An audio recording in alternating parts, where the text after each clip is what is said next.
Hola, ¿qué tal? Un saludo fraterno de parte de la Iglesia Centro de Vida Integral Cruzada Cristiana en Flandes, Tolima. Agradecemos a Dios por su misericordia y esta oportunidad de compartir un mensaje de la Biblia con todos ustedes. En esta ocasión quiero cerrar este ciclo temático de la paternidad y llamar su atención hacia un pasaje en el libro de los Hechos de los Apóstoles, el capítulo número 13, el verso número 22.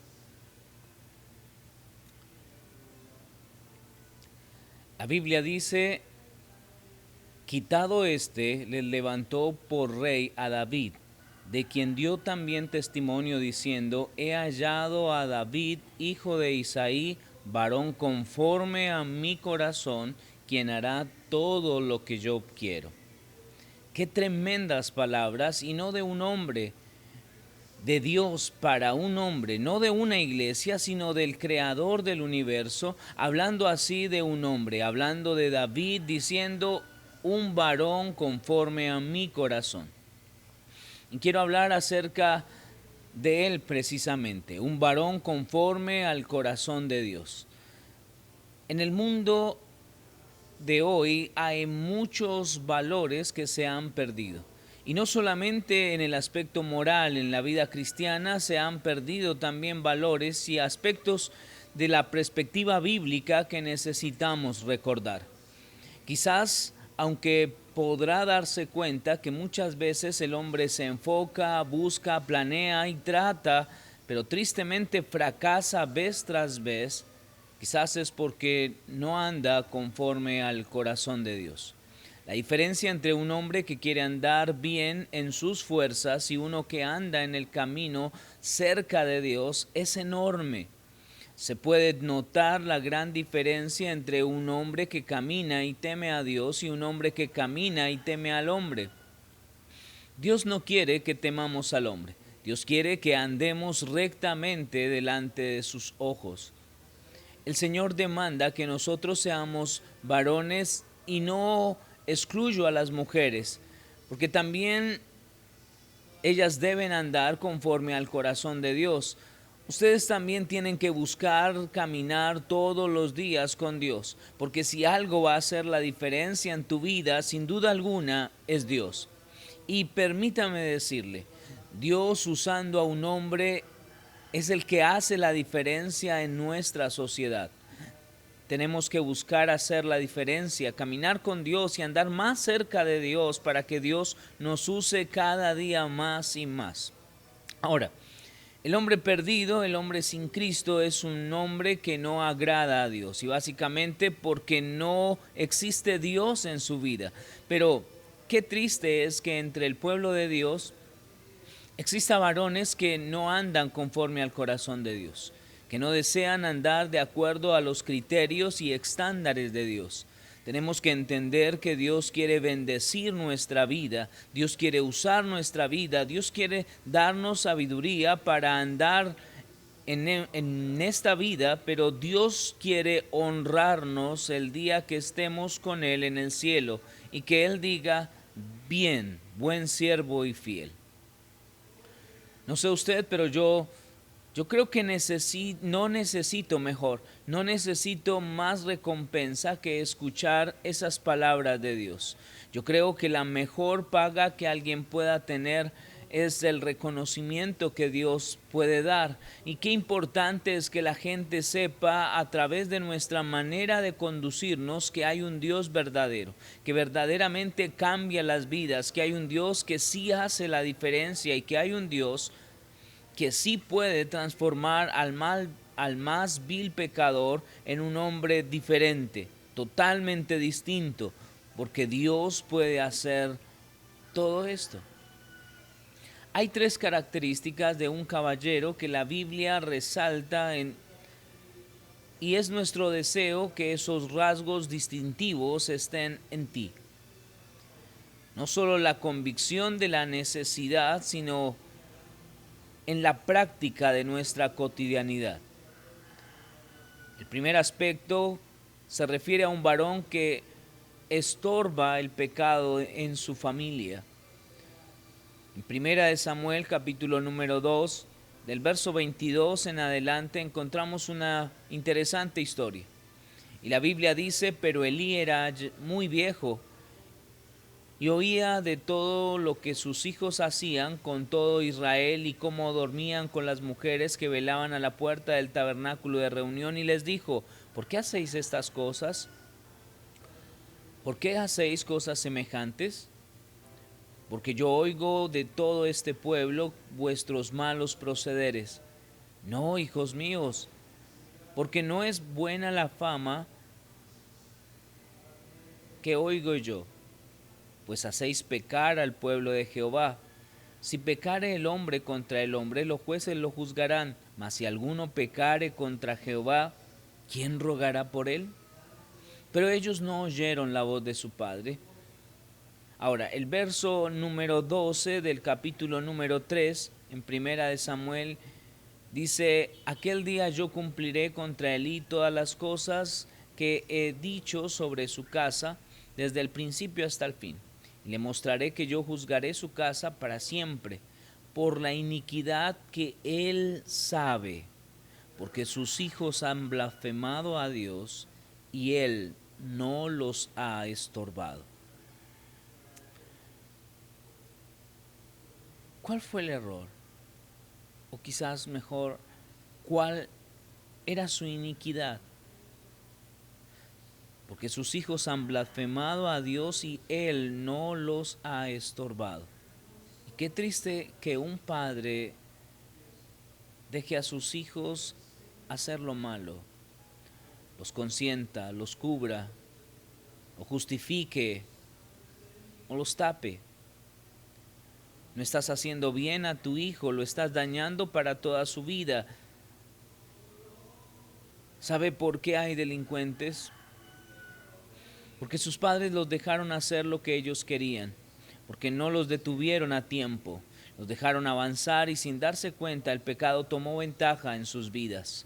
Dios da un privilegio a los padres y claro, por supuesto a las madres también de criar hijos, pero usted tiene que entender que no solo son palabras, no solo se trata de alimento, no solo es dinero que se provee para la comida, no es el dinero que provee para el vestido, los zapatos, no se trata de eso nada más. Es que usted enseña a sus hijos a caminar en el temor de Dios. Muchos padres dejan que alguien más haga la tarea, que la iglesia enseña a sus hijos acerca del temor a Dios, y la iglesia hace sin duda alguna lo que puede. Definitivamente es muy poco el tiempo que podemos tener acerca a ellos como iglesia, y en estas circunstancias de pandemia se hace mínima la oportunidad de poder transmitirles un mensaje de parte de Dios. Y en particular, una vez se reaperturen las iglesias, no van a poder ingresar los niños. Eso nos pone en una situación compleja y bien delicada. La iglesia hace lo que puede, los maestros de iglesia infantil, el hermano encargado de los jóvenes hacen lo que pueden, pero usted lo tiene todo el día, toda la semana en su casa. Usted los tiene más horas que la iglesia. Es usted el que debe hacer la diferencia en sus vidas. Son ambos padres los que tienen que hacer la diferencia. Y quizás, déjeme preguntarle, por favor, ¿sabe por qué los hijos son rebeldes? Quizás es porque usted es rebelde con Dios. Y si se pregunta por qué los hijos no quieren ir a la iglesia, quizás sea porque hay muchos padres que prefieren esconderse de Dios. Y yo he estado en muchas iglesias y he conocido mucha gente, y puedo decirle de muchos casos de jóvenes a quienes escucho constantemente decir, o a los que se les pregunta, oye, fulano, ¿por qué eres así? ¿Por qué batallas con ir a la iglesia o dejar que Dios actúe en tu corazón? Y ellos dicen que sus padres se comportan de una manera muy hipócrita, que se conectan con la iglesia, pero en la casa maldicen, se pelean, blasfeman y se reprochan, se tratan de una manera bien difícil. Y los chicos dicen, bueno, ¿y para qué? ¿Para qué ser hipócritas como ellos? Mejor sigo así como soy. Y qué triste es que usted no enseñe a sus hijos convicciones. Que usted llegue quizás muy cansado de trabajar y no tome tiempo para sentarse con sus hijos a la mesa y mostrarles un poco de cariño, de respeto y enseñarles algo de la palabra de Dios, un verso de la palabra de Dios. Qué triste es que usted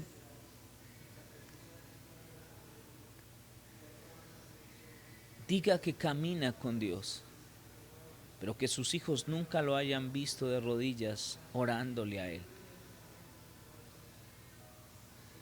Déjeme decirle que los hijos no aprenden nada más por palabras, aprenden de ver. Y si su refrigerador tiene cervezas, aunque no las tome, aunque usted diga que es para la gente, para los familiares, que de repente alguien venga alguna vez cuando pase esta pandemia y quizás quieran visitarlo y usted tiene reservado eso ahí, sus hijos van a pensar que es bueno tener cervezas en el refrigerador. Si usted ve programas sucios en la televisión y un día quiere quitarle esos programas a sus hijos van a decir, fuiste tú quien me enseñó a verlos. Si usted ve cosas incorrectas en el internet, no le eche la culpa a Dios, porque usted es quien está criando a sus hijos así. Por eso es necesario que usted tenga convicciones y convicciones firmes para que su vida sea recta ante los ojos de Dios. Primero manténgase firme en sus convicciones y después trate de que los demás anden en sus convicciones. Hay muchos padres que dicen, pues yo no voy a la iglesia, pero ellos tienen la libertad de ir. Y qué triste es eso. Qué triste es que los jóvenes de esta generación están creciendo en hogares sin convicciones, sin ni una gota de convicción, sin una gota de pasión por Dios y por su presencia, porque no hay una fe firme y una convicción clara. Mi amigo, las convicciones van a cuidar nuestra vida del pecado y nos van a alejar del pecado y nos van a acercar más a Dios y a su palabra. Van a hacer que nosotros y nuestros hijos aborrezcan el mal y amen el bien. Van a cambiar nuestra manera de pensar y de actuar y de ser delante de Dios y de los demás. Necesitamos convicciones. Ahora, el segundo aspecto es que no admite la amargura en su corazón. El primero es que estorba el pecado en su familia y el segundo es que no admite la amargura en su corazón. Un hogar donde reina la amargura hace triste y miserable la vida de un ser humano. Es realmente angustioso convivir con alguien que vive cobijándose con la amargura todos los días de su vida, que no puede perdonar, que no puede olvidar y que no puede sacar de su cabeza sus pensamientos, está amargado. He escuchado frases como, todos los que van a la iglesia son hipócritas, ¿para qué voy? Y puede que sea cierto, pero también el bus donde tú vas al trabajo está lleno de hipócritas. ¿Para qué te subes?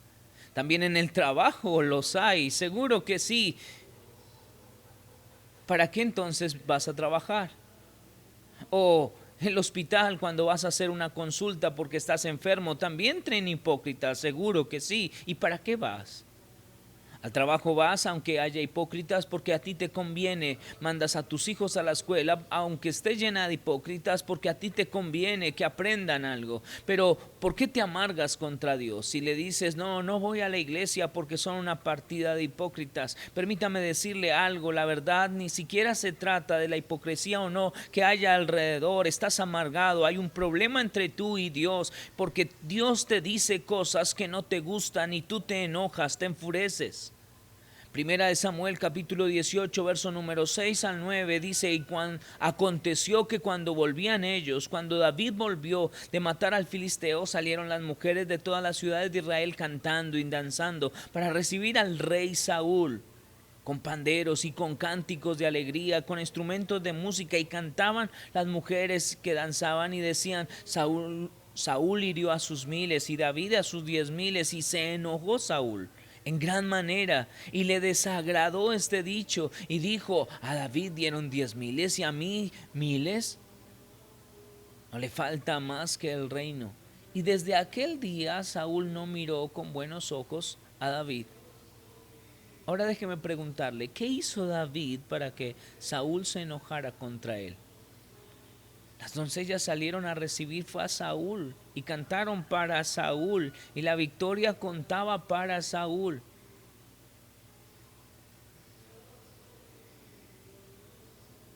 Aunque bien es cierto que David sacó la cara por todo Israel al matar al gigante Goliat, en lugar de que Saúl estuviera contento por la victoria de Israel y porque definitivamente alguien de su pueblo pudo lograr vencer al gigante, no lo hizo.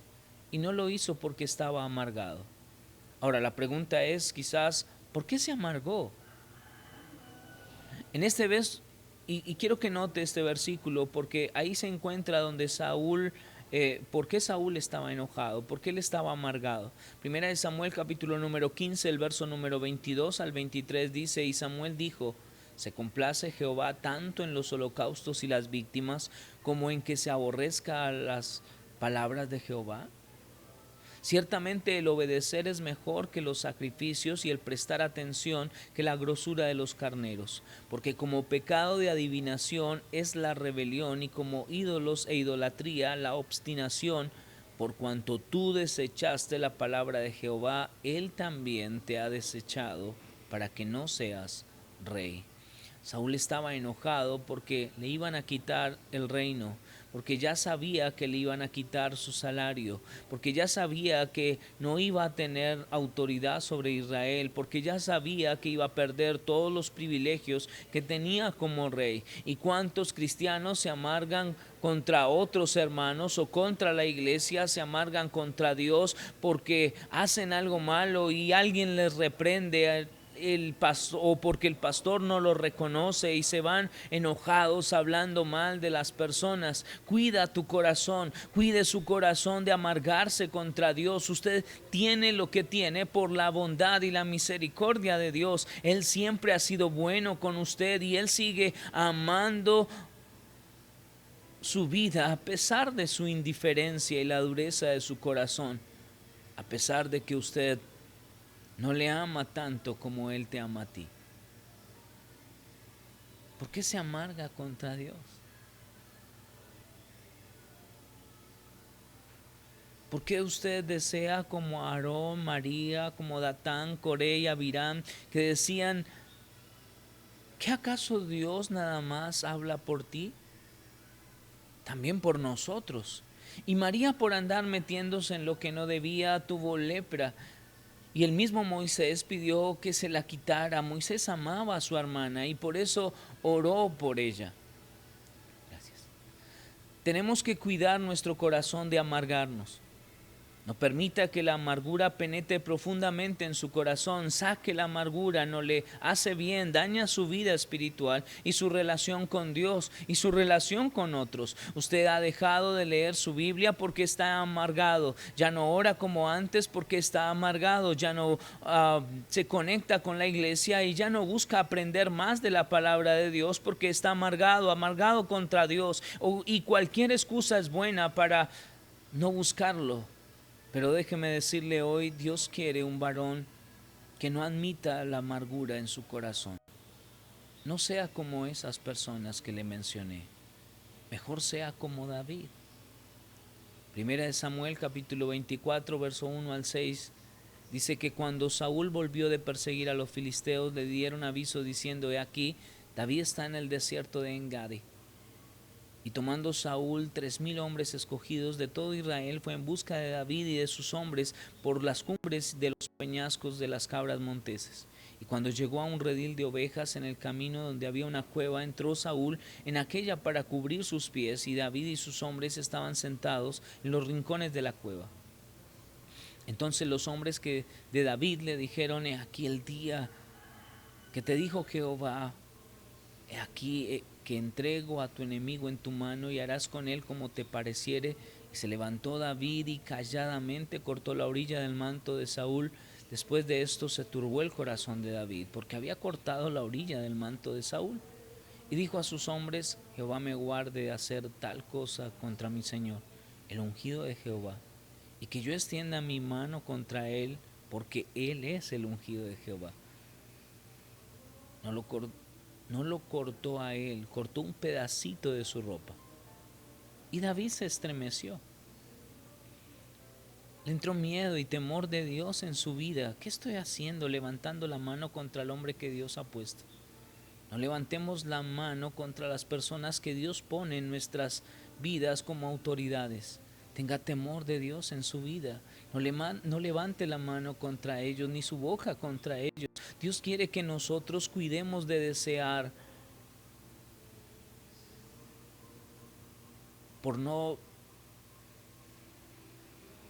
Dios quiere que nosotros cuidemos nuestro corazón y no permitamos que la amargura contra el liderazgo que Dios ha puesto brote en nuestro corazón. Había temor de Dios en la vida de David.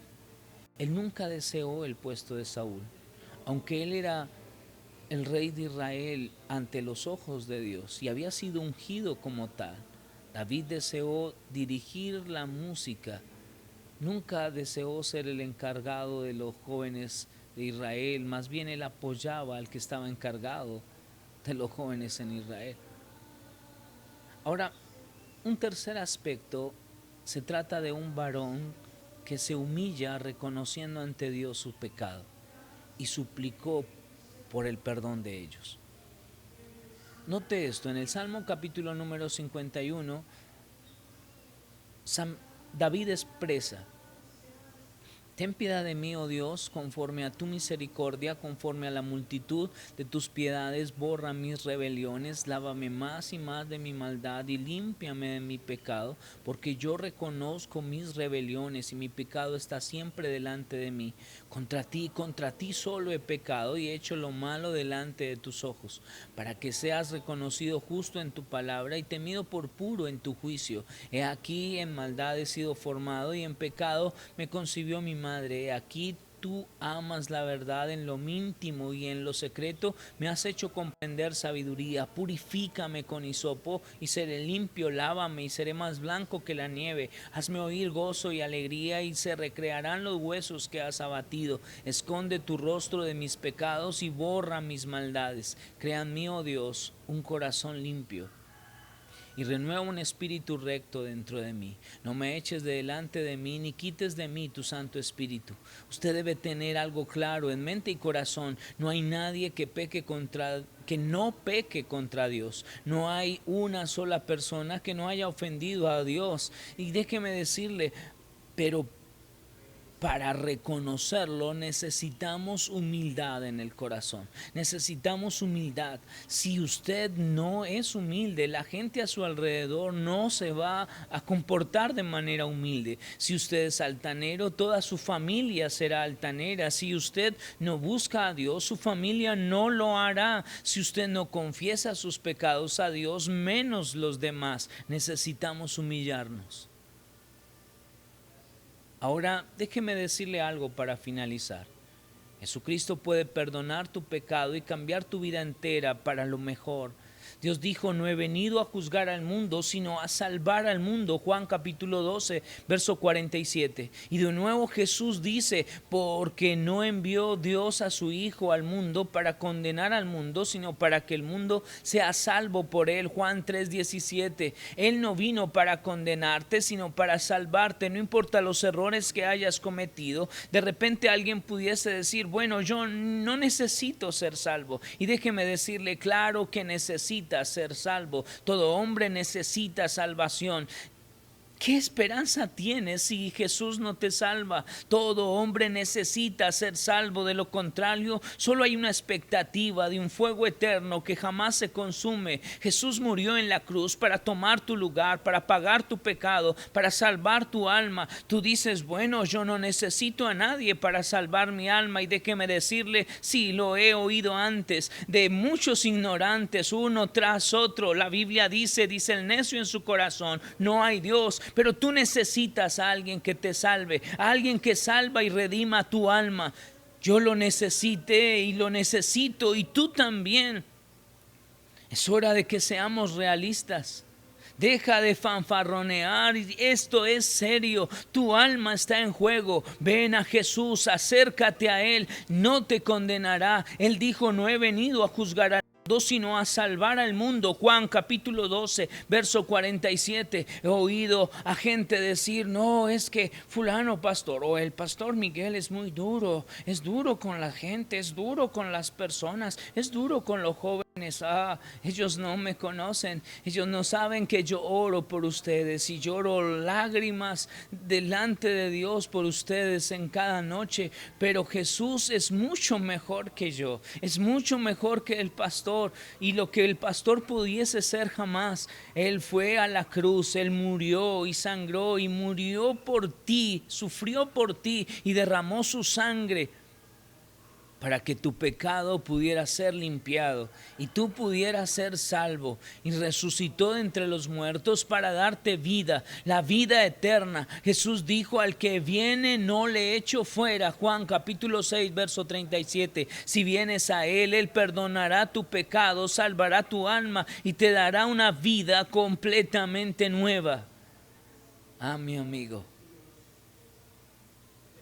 ese es el tipo de varón conforme al corazón de Dios. Una persona que no admite el pecado en su familia, que no deja que su corazón se llene de amargura y que se humilla delante de Dios reconociendo su pecado. Mi nombre es Miguel Celis y este es el canal de la Iglesia Centro de Vida Integral Cruzada Cristiana en Flandes, Tolima. Un abrazo fraterno y bendiciones para tu vida. No olvides dar like, suscribirte y compartir este mensaje. Hasta una próxima ocasión. Bendiciones para ti.